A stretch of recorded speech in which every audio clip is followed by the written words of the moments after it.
Hi, sweetheart. It's wonderful to hear your voice again. Linda's voice was soft, attempting to conceal her excitement while masking the fear and sadness she truly felt. I have to admit, it was quite a challenge finding a new phone number for either of you. So, how are things going on your end? Stacy hesitated momentarily before responding with caution. New phone, who's this? She interjected.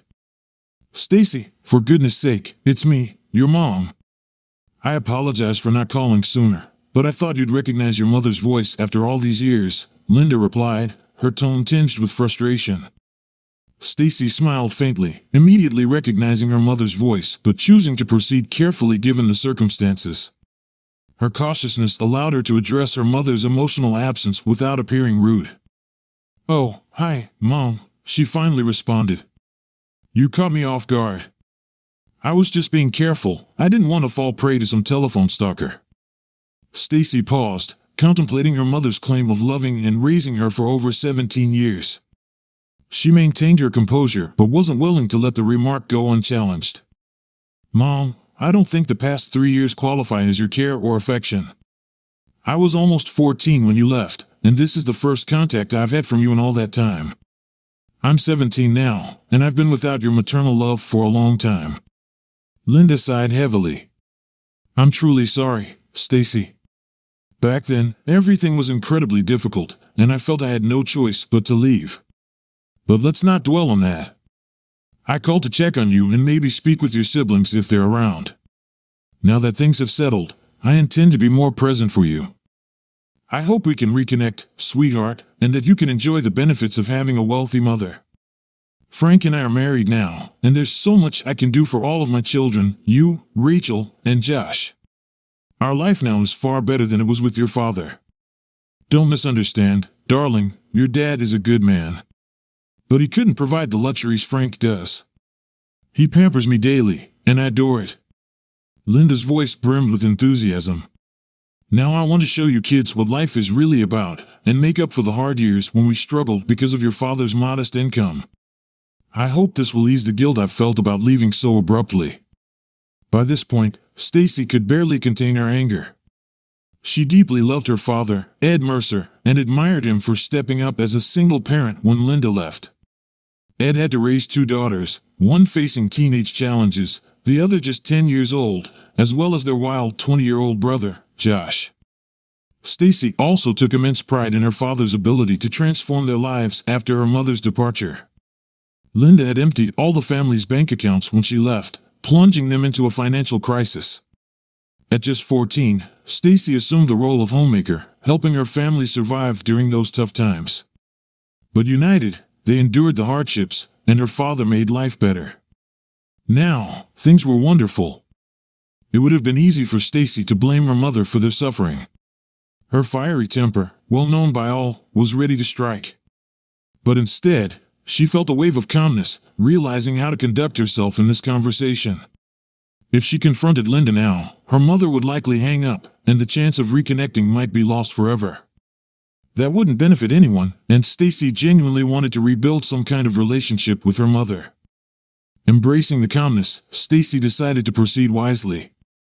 She wanted to voice her feelings, pointing out her mother's mistakes, but also leave room for future contact between her siblings and their mother. It was the right approach. Stacy smiled and decided to share a little something with her mother. Mom, I'll send you a picture of myself now. Don't hang up. She positioned herself in front of the mirror in her room, sunlight streaming through the window. She smiled at her reflection, her golden hair styled elegantly, and her lavender evening dress fitting her gracefully. The floor-length dress, complemented by long white gloves, symbolized her transition from an awkward girl to a poised young woman. She took a few pictures and sent the best one to her mother. Did you get it? What do you think? She asked impatiently. A long pause followed. Linda finally responded, her voice thick with emotion. You're absolutely beautiful, sweetheart. I've missed you so much. You've grown so much. Linda's words faltered as she fought back tears. Rachel looks great too, Stacy said, heading to her younger sister's room. Rachel was finishing the last touches on her honey brown hair, styled in an elegant updo. Her large blue-gray eyes and soft features caught people's attention, and her evening gown reflected her delicate elegance. "Come on, pose for a photo." "Mom's on the line," Stacy said, finding the best angle to capture her sister's beauty. Standing beside Rachel was Janice, a family friend in her mid-30s, looking equally stunning in an evening gown. Stacy beckoned her to stay in the picture. "Hello, ma'am," Rachel called out playfully. "We'll catch up later." After taking a few shots, Stacy sent the best one to Linda. "What do you think, Mom? Would you even recognize Rachel?" she teased. "She's grown up too." Linda struggled to respond, clearly amazed. "I'm speechless. You're both stunning, and I'm incredibly proud. I wish I could be there with you." As Linda gazed at the pictures of her daughters, her heart ached with regret. "But why are you both dressed up? You're not both going to prom, are you?" "No, Mom," Stacy replied, excitement bubbling in her voice. "It's even better than prom. Remember that annual soiree you always wanted to be invited to but never were? The one hosted by the Sedgwicks and McTaggarts?" Linda immediately recalled, "Yes, of course, I do. That ball was always the social event of the year. Gosh, I'd give anything to attend that reception. Only the most influential and glamorous people in the entire state get invited," Linda said wistfully. "I've always dreamed of the chance to wear a beautiful evening gown and mingle with the social elite. It would be a dream come true." She sighed sentimentally before snapping back to reality. "Oh my goodness, did you and Rachel get jobs as hostesses or waitresses at that party? Wow, this is incredible. I'm so proud of both of you. Just imagine, my daughter's mingling with all those high society folks." Linda marveled at the picture forming in her mind. "No, Mom, Rachel and I aren't working as staff. We're invited guests," Stacy said, brimming with pride and excitement. "And what's more, we'll be seated at the main table because Dad is the guest of honor. It's a surprise for him, but the organizers will give him special recognition. Isn't that amazing? I'll even be part of the ceremony." Stacy's voice bubbled with nervousness and excitement. Linda was utterly taken aback. "What? You must be joking, right? Stacy, honey, you've got to be kidding. Why would a humble cost control clerk be invited to such an esteemed event, let alone as the guest of honor? That doesn't happen in real life. Come on, admit it, you're pulling my leg, right?" "Well, yes, of course, Mom," Stacy chuckled. "Rachel and I dress up just to wait for your call and tease you." She smiled. "Let's be real, Mom. A lot has changed since you left. We were all devastated, but Dad managed to pull us together, even Josh, and somehow built a new life for us without you. I should catch you up on what's happened since you left." Stacy glanced at her watch. "We'll need to do this quickly, though. The limo with Fiona and Josh will be back in about 15 minutes, and then we'll need to leave." Stacy took a deep breath to calm herself before continuing. "Mom, Dad was practically shattered when he found out about you and that guy. You disappeared right after he confronted you. Honestly, I think you were planning to leave anyway, but you just had to speed things up." At this point, Linda interrupted, whispering, "I'm sorry, Stacy. I didn't realize you knew what went down between your dad and me. But yeah, after he found out, I felt I had to leave. What was the point in staying? He even had photos of us. Frank and I decided to leave the city and moved into his Manhattan apartment." She sighed. "I'm sorry your dad told you everything. That wasn't right." "Mom!" Stacy yelled, unable to hold back her frustration. "Dad didn't tell us anything. I did. I took those photos, not him. Rachel and I came home that day, and everything was quiet except for some weird noises from your room. I told Rachel to wait downstairs while I went up to check. That's when I saw you, and I took the photos myself. Then we left and hung out with friends. By the time we got back, you were crying in your room, and the next morning, you were gone." Stacy took a deep breath, fighting back her emotions. "The last memory I have of you is seeing you with him. I didn't need therapy to erase those images, Mom. I'm just grateful you two at least covered up before I took the pictures, or I'd still be in therapy today.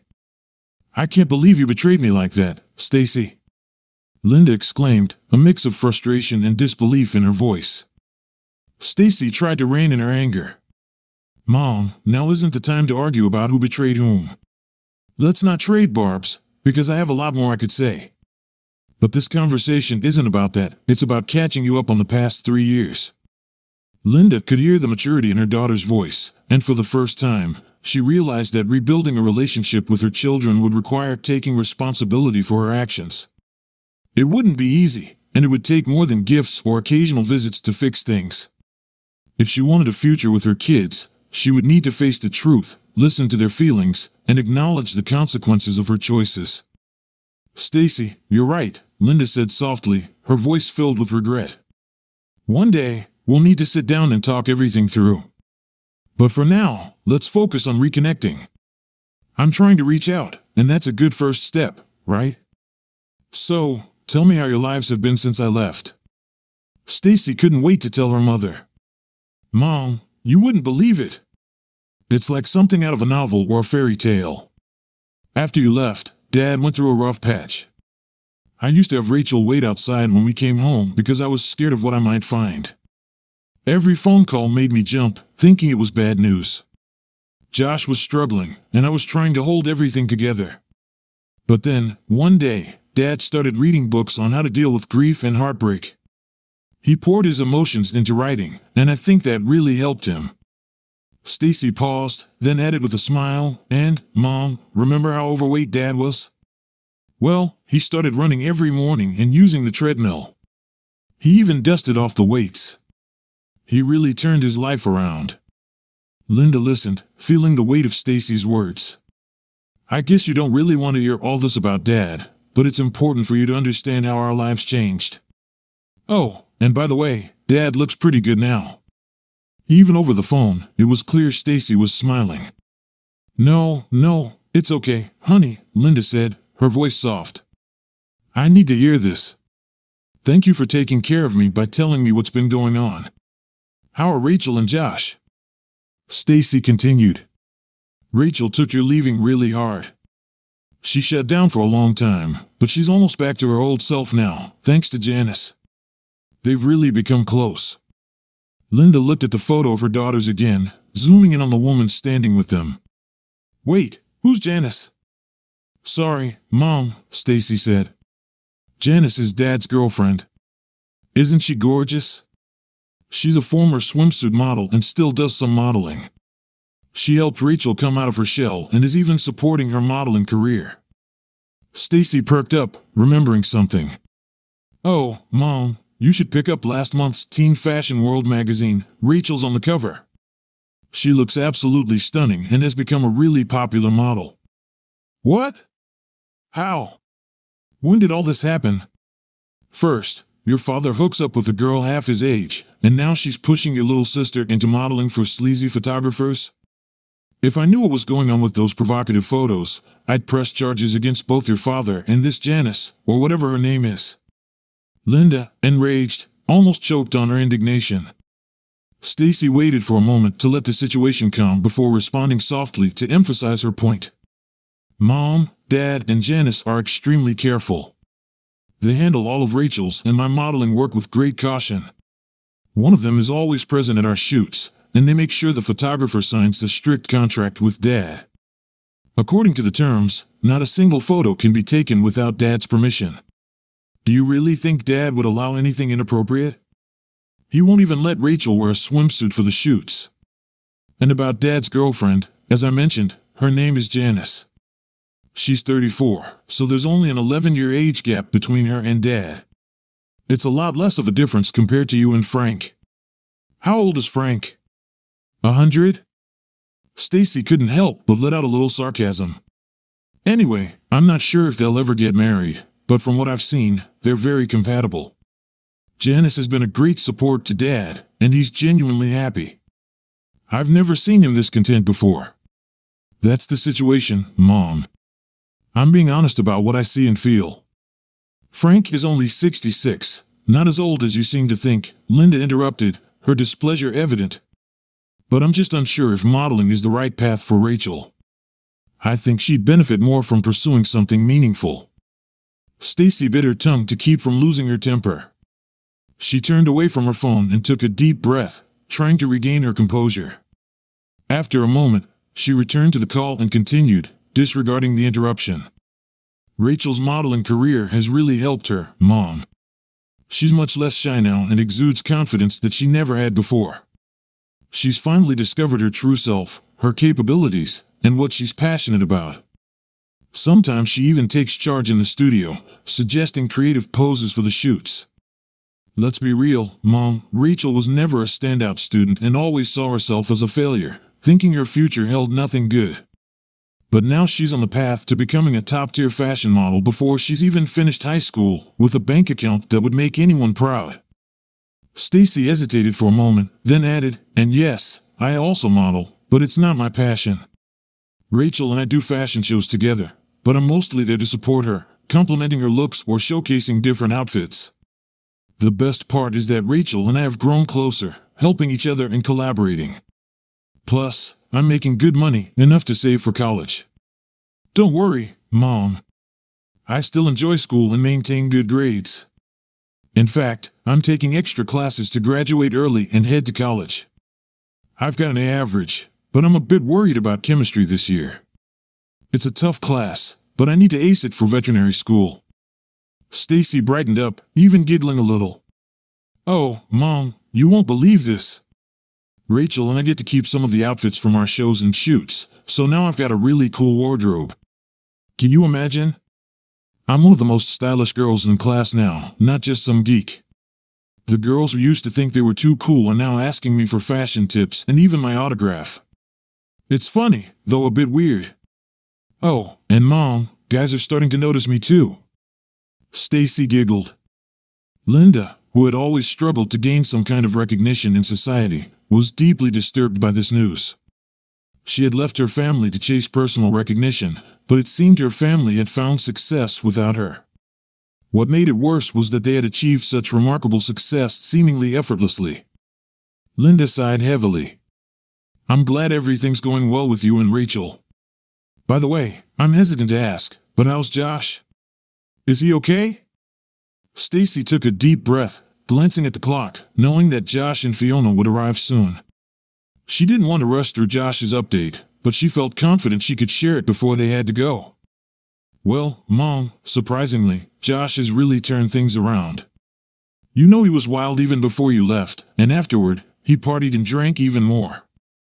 Eventually, Dad got fed up and demanded that Josh either get a job or go back to school. Josh refused, so Dad kicked him out and told him not to come back until he found a job. Dad even had to call the cops a couple of times to get him out." "What? Your idiot father threw my son out? How dare he? I'll have Frank contact a lawyer and sue that scoundrel." Linda raged, clutching the phone, her anger boiling. "Good luck with that, Mom," Stacy said with a hint of irony. She knew her mother always favored Josh, letting him get away with everything, and even supporting his bad behavior by giving him money whenever he asked. In fact, Stacy thought Josh was lucky he hadn't gotten into more serious trouble. "All this happened over a year and a half ago, Mom," Stacy continued. "Since then, Josh and Dad have reconciled. Josh stayed with friends for a while, but even they got tired of his laziness and kicked him out. He spent some time on the streets, but eventually realized he didn't want that life, especially after seeing us doing well. So, Josh apologized to Dad and asked to come home. Dad agreed, but only if Josh got a job first. So, Josh found work on a roofing crew, and after that, he moved back in. Dad also made him contribute to living expenses to teach him responsibility." Stacy chuckled. "It's actually funny hearing him complain about his tough job and having to pay bills. But Dad always says that's how the real world works, and Josh needs to get used to it." Linda, still seething, said, "Don't tell me your father has another girlfriend?" Stacy laughed. "No, Mom. Fiona is Dad's personal assistant. She's sharp-tongued and doesn't tolerate any nonsense. Dad calls her his cool boss, even though she's only 22. She's really competent and reliable. They met at a conference in Minneapolis, and she impressed him by confidently shaking his hand and offering to organize his business trips, book tickets, and manage his expenses. Dad hired her on the spot. Now she lives with us, and Dad jokes about having his own harem. It's hilarious. Stacy laughed again. Fiona's been crucial to Dad's career. She's like a big sister to us, and we all adore her. Oh, and Mom, Fiona is stunning. She's from Norway, about 5 feet 9 inches, with a trendy short haircut, blonde hair, and piercing light blue eyes. Josh fell for her immediately, but Fiona made it clear she wasn't interested in dating someone without direction. Stacy's tone turned more serious. That's when Josh finally got his act together. Mom. Brace yourself, 4 months ago, Josh enlisted in the Air Force. He's going to language school in Monterey, California. Language school? What language? Linda gasped. Russian, Stacy replied, quietly chuckling at her mother's shock. Isn't it wild? Josh is stationed at Lackland Air Force Base right now, waiting for clearance. Dad asked him to come home for the party we're throwing in his honor. Oh, and Fiona's been treating him more gently lately, though she still won't admit they're together. But we can all tell, she's falling for him too. Josh is so smitten, and now he's planning to finish language school, go to college, get a degree, and become an officer. Can you believe it, Mom? Josh, the wild child, now wants to be a military officer. For anyone who knew him before, it sounds unbelievable. Love sure does strange things, doesn't it? Stacy smiled, gesturing with her slender stiletto heel during their conversation about her brother's future plans. Suddenly, a baritone voice singing The Impossible Dream echoed in the background. Stacy laughed, jumped off the bed, and dashed into the hallway. Mom, you've got to hear this, she exclaimed, holding the phone towards the voice. At the same time, female voices joined in with playful howls and giggles, followed by Rachel's laughter. Dad's singing my favorite song. Janice chimed in. Don't quit your day job. Stacy teased. Dad, why don't you take that act on the road? The bus leaves in 10 minutes. Ed's voice, filled with mock indignation, broke through the girls' laughter. Girls, you're eliminating me. No respect in my own family. I've had it, you're all off my Christmas list.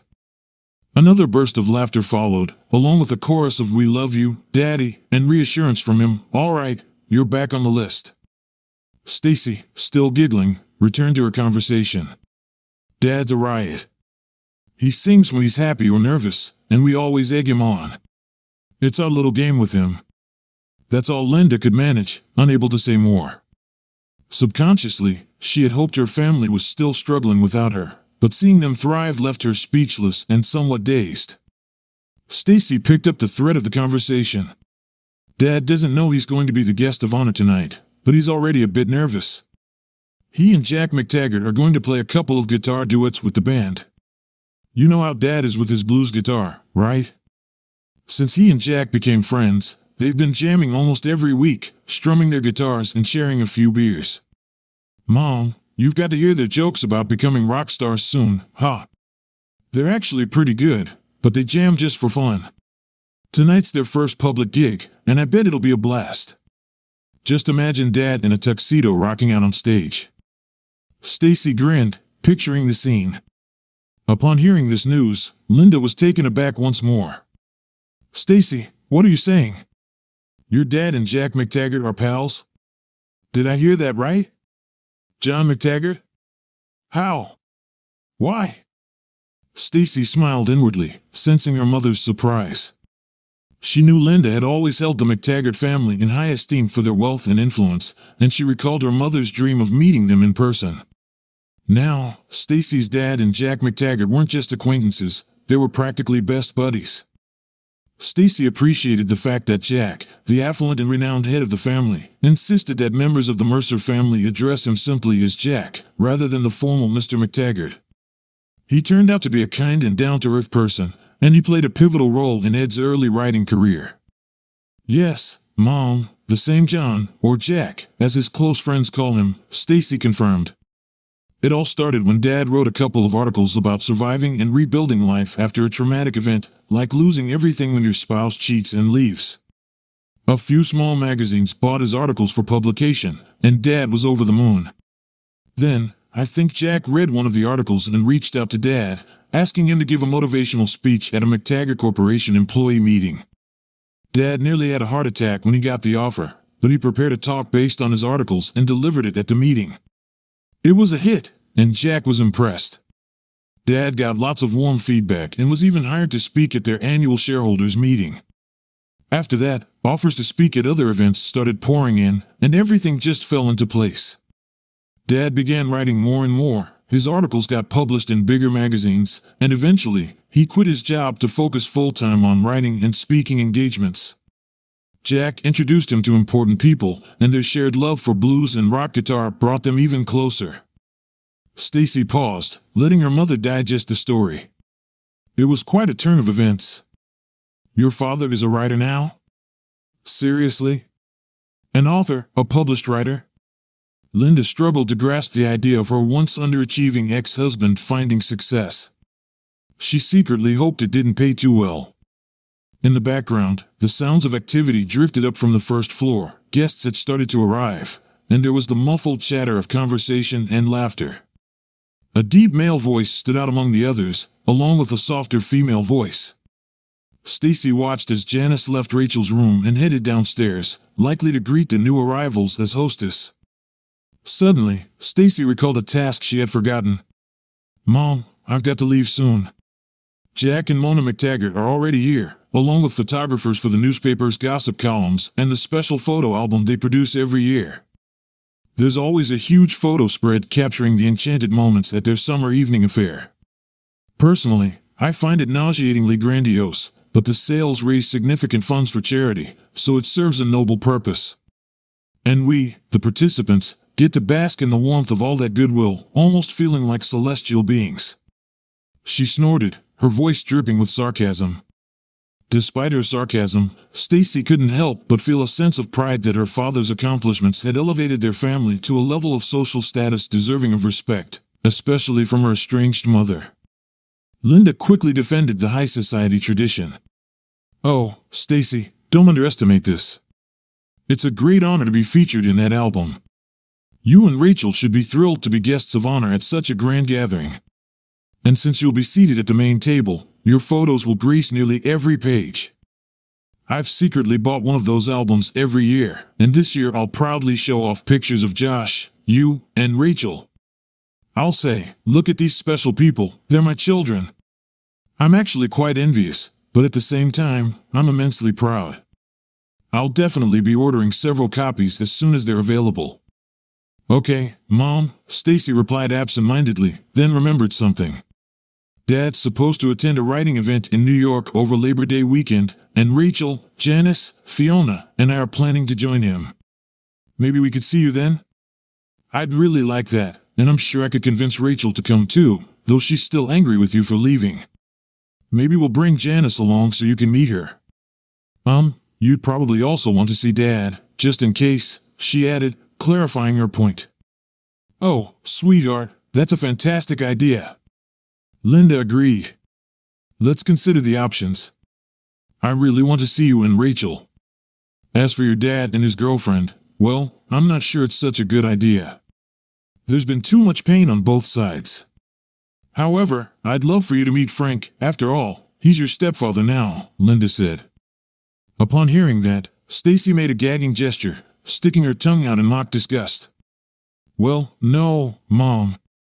I still have nightmares about you and your Frankie snuggling up, so the only way I'd meet him is if Dad and Janice are there too. I think that's only fair.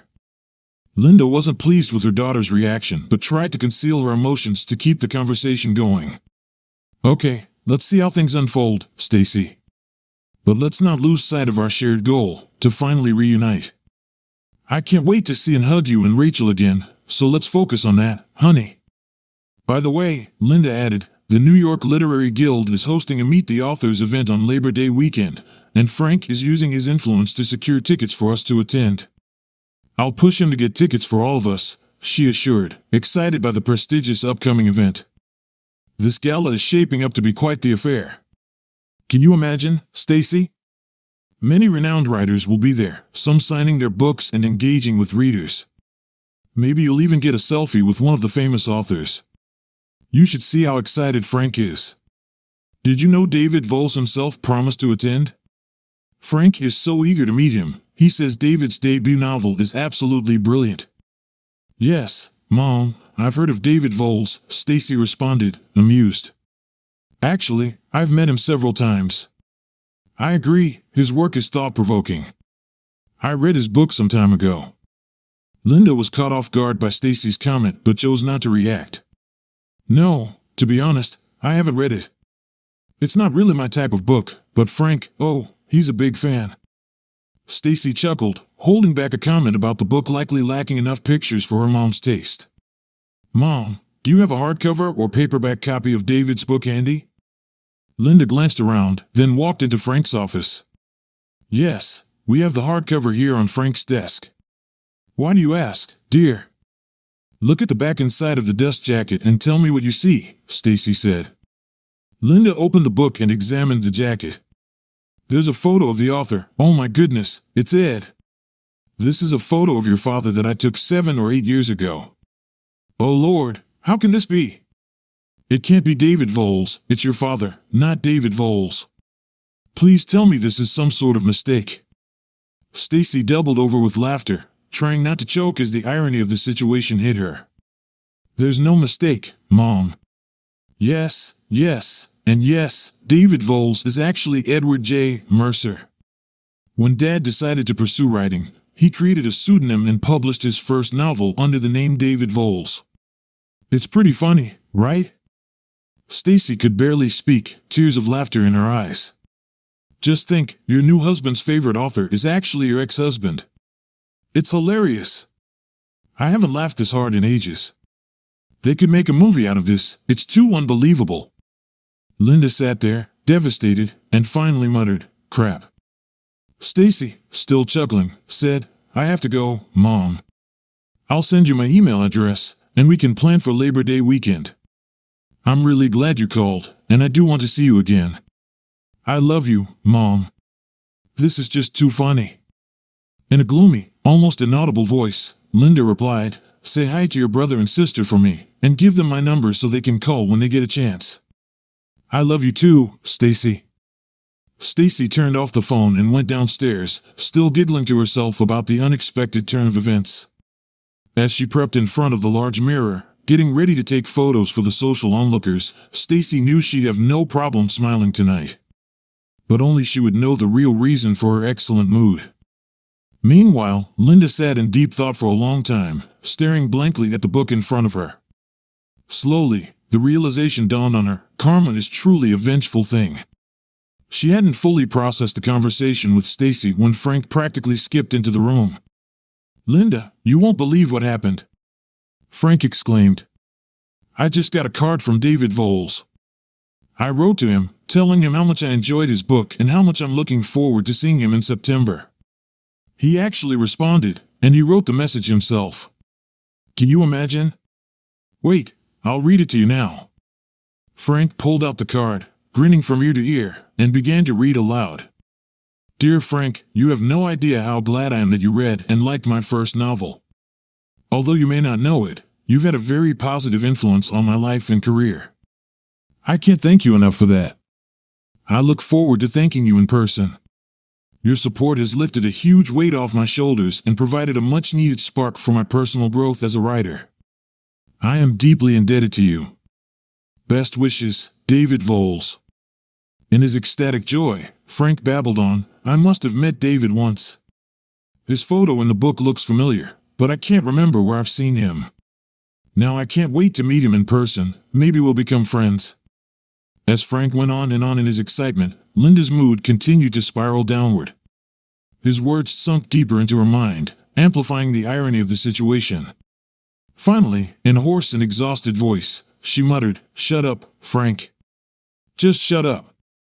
Story 2. I, a 26-year-old male, was at my family reunion when I saw her, a 23-year-old female, for the first time. She was helping my stepbrother escort my grandmother to one of the picnic tables where she could sit down. I watched this woman talk and laugh with them for a while. I didn't know who she was or why she was at my family reunion, but I hoped she wasn't related to me. She had curly hair that draped her feminine shoulders. She played a few games of volleyball with me, my siblings, cousins, and one uncle.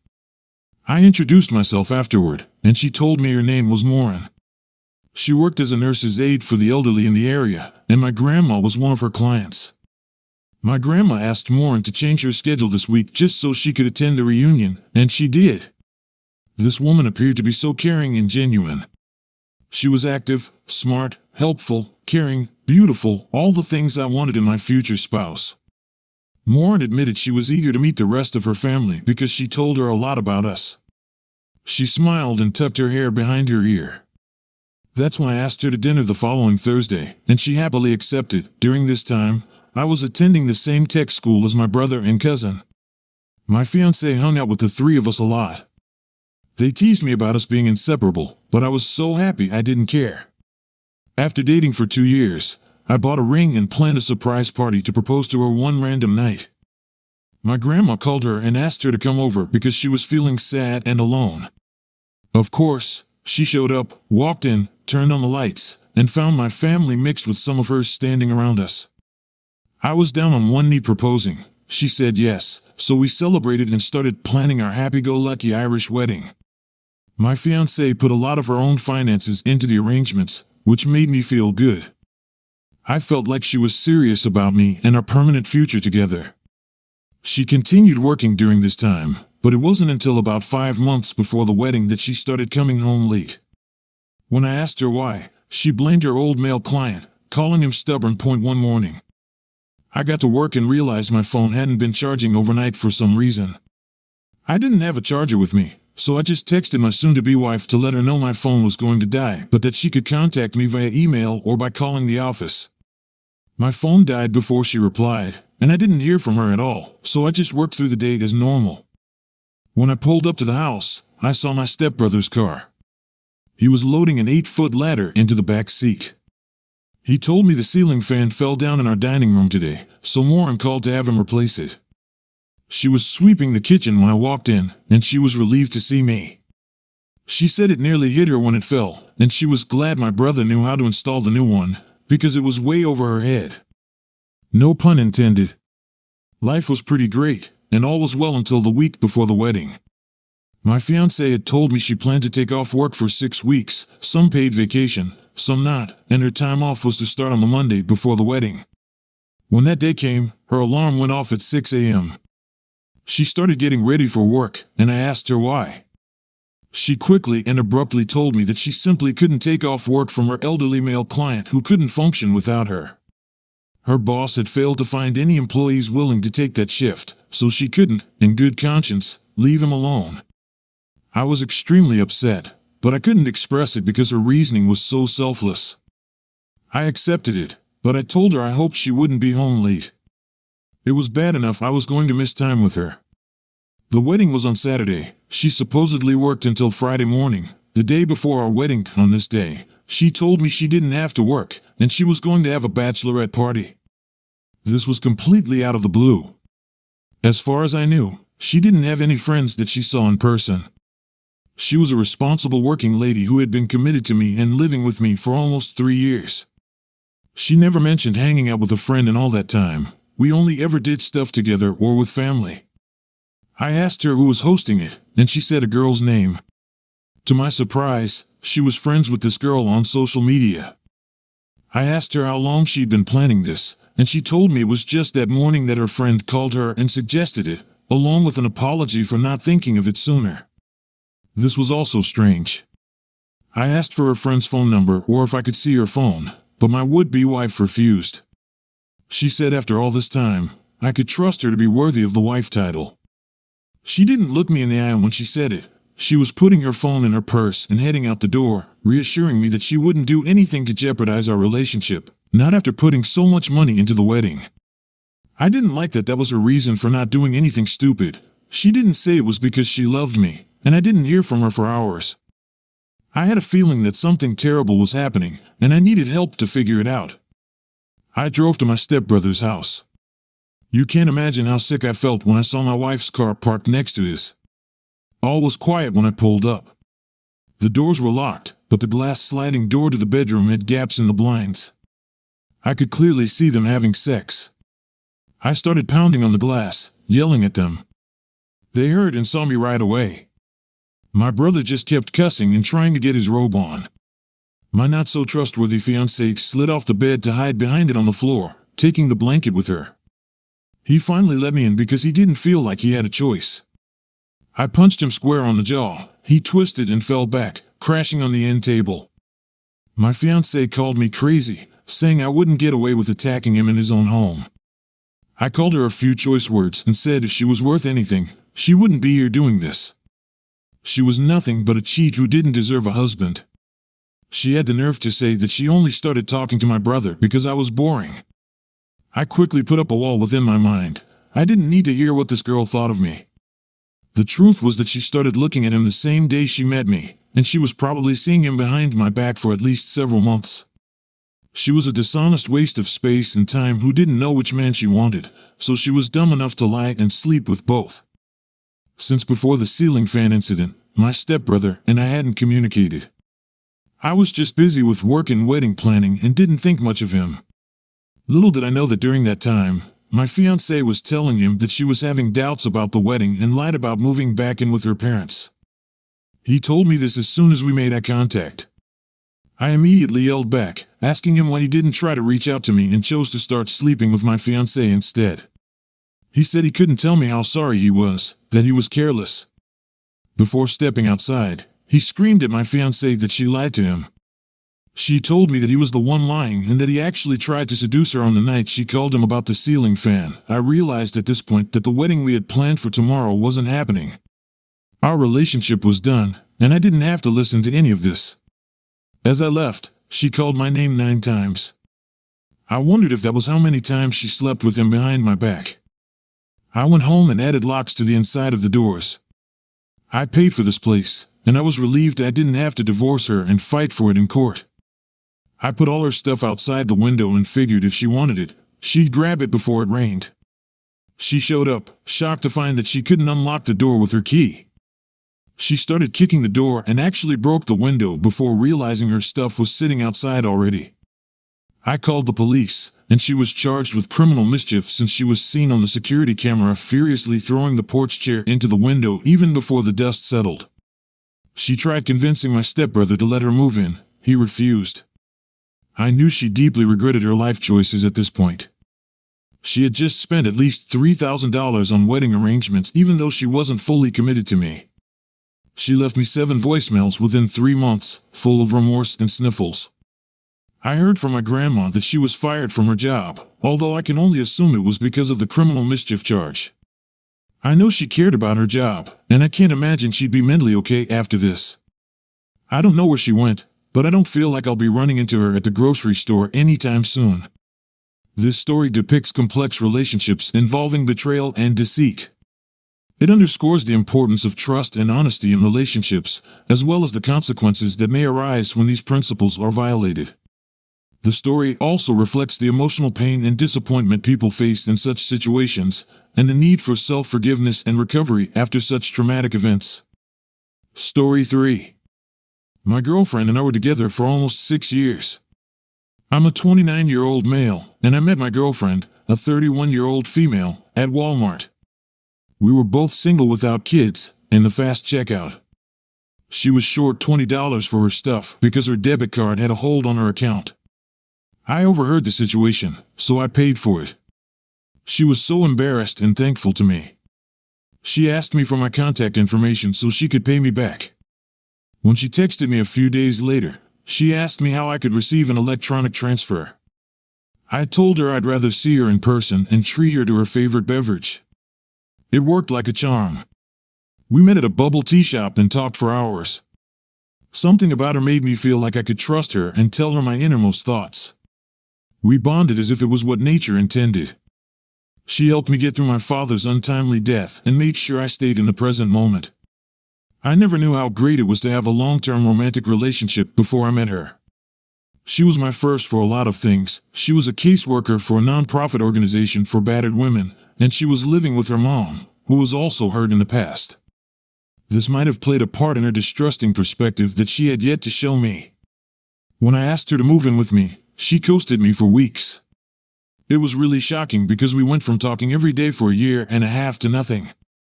I felt sick, like I did something drastically wrong and wasted my time and energy.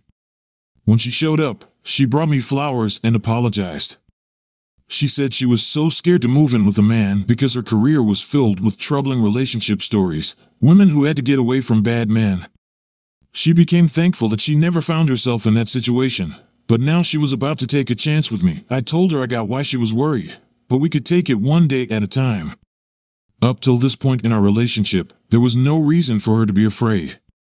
We lived together for 4 years, so at this point, we've been together for over 5 years. I was certain she was the woman for me. She, on the other hand, was changing over the course of time. She became very relaxed while living with me. She let her guard down and started doing stuff she never did before, like eating junk food every night. It was a bad habit, and after the first 3 days, I said something to her. I was nice about it. I just warned her that I'd only been able to stay fit and healthy to this point in my life because I avoided junk food like the plague and only ate within a certain time frame each day. With her mouth full of chips, she glared at me. She said she didn't want to be parented by me. I was surprised she took it so critically. What's the point in having a spouse if they can't help you with their own advice and experiences? I told her. But she said I just have to trust her to do what's right for herself and love her unconditionally. I didn't like that. It was like she was writing herself a get-out-of-jail-free card. She continued eating like this and gained 30 pounds in 3 months. I continued to love her, but I started suggesting every day that we go to the gym together or go for a long walk around the neighborhood. She told me she didn't feel like it after working all day or week and eventually snapped and told me to stop asking. She reminded me that I wasn't her parent. Then she went on a rant about how she found more support on Reddit for her body type than I'd ever given her. I told her I still loved her and wouldn't give up on her well-being just because she wanted me to. She plunged in her dead phone, waited for a few minutes, then went to the bathroom. When her phone came back on, I opened it. She had apps I didn't know she had. I clicked on one, which was a dating app, and found messages between her and several other men, at least 8, all of them telling her how beautiful she was and how they'd sleep with her if they ever got the chance. I got so sick to my stomach that I ran to the kitchen sink before she was done in the bathroom. I went back to her phone and kept reading. She sent pictures to multiple men whenever they'd asked for it. I took screenshots but didn't have time to send them to myself because she came out of the bathroom and demanded to know why I was on her phone. I told her to get out of my house. I was fuming and started recording this exchange on my phone. I had planned to keep the screenshots and play dumb for a while, but I realized there was no point in that since we weren't married and I owned the house. I had to remove her like she was a growing tumor. I told her that if it weren't for her disrespectful and unwilling attitude, I would have given her a chance. But it was clear that she did not care about me or our relationship. I told her the names of some of the men she was talking to on her phone, and then I considered what she did to be cheating. When she realized how serious I was, she stared at me like an innocent deer in the headlights. She calmly walked over to my 4-pound console, unplugged it, and carried it to the window. She looked at me and dared me to keep messing with her. I told her I wasn't messing, and that if she destroyed my console, she'd have to pay for it in court. She thought about it with her eyes locked on mine while holding it out the window with one hand. She used her phone to call her mom. As soon as she started whining and crying to her, I tried to grab the console out of her hand, and she dropped it. Unbelievably, luck was on my side. There was an old trampoline in the backyard, put there by the neighbor who planned on throwing it away. The 4 pounds bounced a little but was fine. My girlfriend started accusing me of attacking her while she was on the phone with her mom. This is why it's so important to have cameras inside the house. There was evidence that I didn't touch her, and I had to show it to the police when her mom filed a report against me. She was acting like a child instead of the grown woman I thought she was when I asked her to move in with me. That night, her mom came to get her, angry with me for something I never did. I got all her stuff to the front door for them. I was just glad to be rid of her. The police report was a little nerve-wracking because I'd heard stories about women falsely accusing their spouse and getting them arrested. But I didn't do anything wrong, and that didn't happen to me. This immature girl went back to living with her mother, who fed her ego and selfishness. She quit her job helping other women, claiming it was because she'd been through it herself. This girl had no idea she became the terrible person she believed me and other people were. She had a man that truly cared about her, and she turned it into a nightmare that it never had to be. This story reflects the complexities of interpersonal relationships, starting with kindness and trust but ending with deceit and betrayal. It underscores the importance of communication, boundaries, and mutual respect in relationships. The narrative also raises questions of personal responsibility and autonomy. The protagonist's decision to end the relationship and prioritize their well-being highlights the importance of self-respect and protection against betrayal.